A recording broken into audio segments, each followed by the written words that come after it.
So if you're watching this video, I'm willing to bet that your organization has maybe tried storytelling, and maybe you're wondering if there are ways you can improve your stories to get better results. I totally get that. Figuring out how to do storytelling well can kind of seem like this nebulous activity. It's a little confusing. I mean, how does an organization actually tell a story, right? It makes sense how people tell stories, but how does that translate into organizational communications? Well, today I want to break down what I think is one of the biggest mistakes I see organizations make with storytelling and share how you can avoid this in your own organization's storytelling.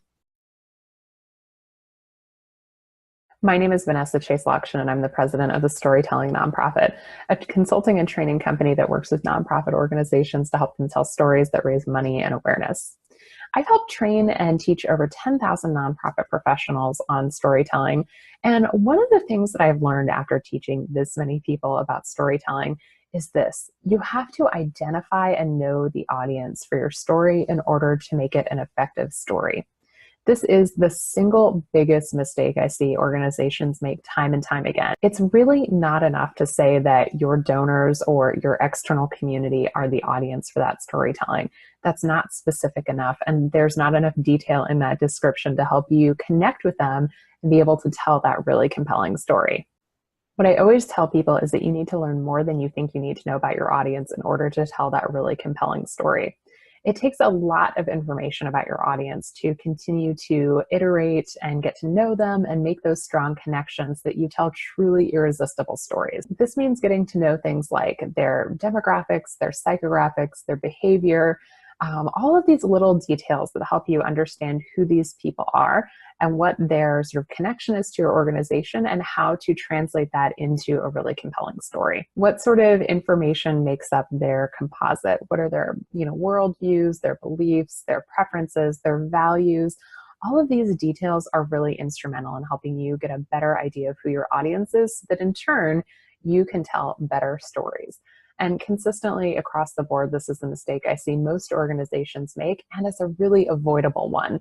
You can do things like do audience surveys, and I've got a video on that, so I'll link to that here below. You can do things like using your insights and analytics, gathering all of this information and turning it into insights that you can use to tell these great stories. I truly believe that by addressing this problem in storytelling, you'll not only become a better storyteller, you'll also become a much more effective fundraiser. And who doesn't want that, right? Being able to know your audience will also help you understand segmentation better. It will help you understand how to make better asks and how to be more effective in the proposals and pitches that you put together for your donors. Be sure to leave me a comment below this video and tell me if this is a mistake you think your organization has made in the past, and if there's some things you're thinking about doing to try to fix it. And if you're looking for some additional resources on nonprofit storytelling, I've got a brand new checklist that you can download just below this video called the Storytelling Success Checklist. Be sure to enter your information and get a copy of that to help you get more tips and tricks to tell stories that stand out and resonate with your audience. And finally, if you've enjoyed this video, be sure to like this video over on YouTube and subscribe to our YouTube channel using the button in the lower right-hand corner of this video, so you'll get notified of weekly videos, tips, and tutorials that I post each week here on YouTube.